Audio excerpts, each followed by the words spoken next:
তো এখন বাজে হলো রাত 11টা। তো 11টার সময় আসলাম বাচ্চাদের খাবার রেডি করতে। তো এটা আমি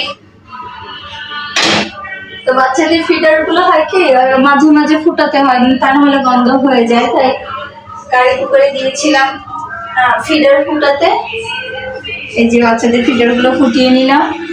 আর আসলে কি আমার বাচ্চা এখনো ফিডার খায়, ওদের ছোটবেলা থেকে যেহেতু ফিডার খাওয়া অভ্যাস, ওরা বুকের দুধ একেবারেই পায়নি। তো ওদেরকে আমি 6 মাস বয়স থেকে বাইরের খাবারটা দিয়েছি, তো ওদের অভ্যাসটা রয়ে গেছে। তো ওদের খাওয়াতে হয় ঘুমের সময়। তো ফিডারগুলো পরিষ্কার করতে হয় এভাবে প্রতি সপ্তাহে আর কি 3-4 দিন পর পরই আমি ফুটাতে দিই ফিডারগুলো, অনেকটা জীবাণুমুক্ত থাকে।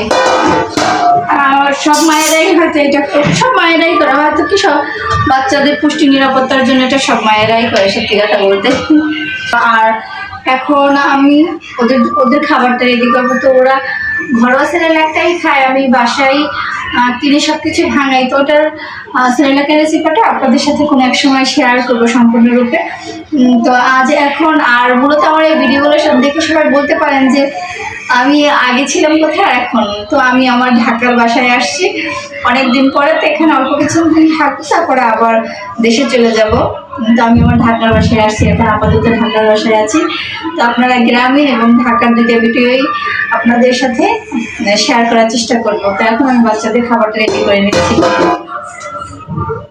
বাচ্চাদের খাবারটা আমি ব্যাগে করে নিয়ে আসছি। এই যে এই ঘরোয়া সেরেলাকটা এখন আমরা বসিয়ে দেবো। সবকিছু রেডি করা, খেজুর টেজুর সব দেওয়া আছে, শুধু চিনিটা লবণটা দিয়ে বসিয়ে দেবো। যেহেতু আমার 2টা বেবি, সেহেতু একটু বেশিই নিতে হয়। তো চিনিটাও দিলাম। চিনিটা একেবারেই হালকা দেই, যেহেতু এটার ভিতরে খেজুর দেওয়া আছে, সেহেতু চিনিটা আমি একেবারেই হালকা দিই।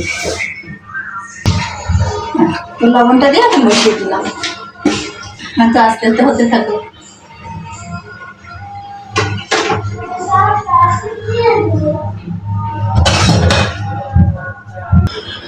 তো এই ছিল আমার রাতের ভিডিওটা।